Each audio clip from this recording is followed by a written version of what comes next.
Hello മച്ചാന്മാരെ, മാസാവസാനമായിട്ട് pocket കാര്യമാണോ? എന്നാ കേട്ടോളി.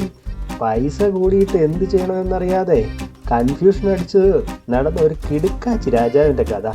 അയാളുടെ പേര് മൻസ മൂസ, നമ്മുടെ സ്വന്തം സ്വർണ്ണ രാജാവ്. പുള്ളി മാലി എന്ന രാജ്യമാണ് ഭരിച്ചിരുന്നത്. അവിടുത്തെ അവസ്ഥ എന്താണെന്നറിയോ?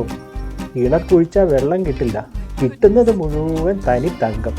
ചുരുക്കി പറഞ്ഞാൽ ദുബായ് ഒക്കെ അന്ന് മൻസ മൂസയുടെ മുന്നിൽ ഒന്നുമല്ല. അങ്ങനെ ഇരിക്കുമ്പോൾ നമ്മുടെ സ്വർണ്ണ രാജാവിന് ഒരു പൂതി, ഹജ്ജിന് പോകണം. വെറും പോക്കല്ല, ഒന്നൊന്നര പോക്ക്. പിന്നാലെ 60,000 ആളുകൾ, 100 കണക്കിന് ഒട്ടകങ്ങൾ, എല്ലാത്തിൻ്റെയും പുറത്ത് ലഗേജിന് പകരം കിലോ കണക്കിന് സ്വർണം. ശരിക്കും ഒരു സ്വർണ്ണക്കടത്ത്. ഈ ജാതി അങ്ങ് കെയ്റോയിലെത്തിയപ്പോൾ സീൻ കോൺട്രയായി. പുള്ളി കണ്ടവർക്കൊക്കെ സ്വർണം ഫ്രീ ആയി കൊടുത്തു. സ്നേഹം കൊണ്ടാണേ. പക്ഷെ അവസാനം എന്തായി? കെയ്റോയിലെ സ്വർണത്തിന്റെ വില ഇടിഞ്ഞ് അങ്ങ് പാതാളത്തിലെത്തി. പാവം, ജനറസിറ്റി കൂടിപ്പോയി മാർക്കറ്റ് മൊത്തം തകർത്ത് കളഞ്ഞു. തിരിച്ചു വന്നപ്പോൾ പുള്ളി വെറും കൈയോടെയല്ല വന്നത്.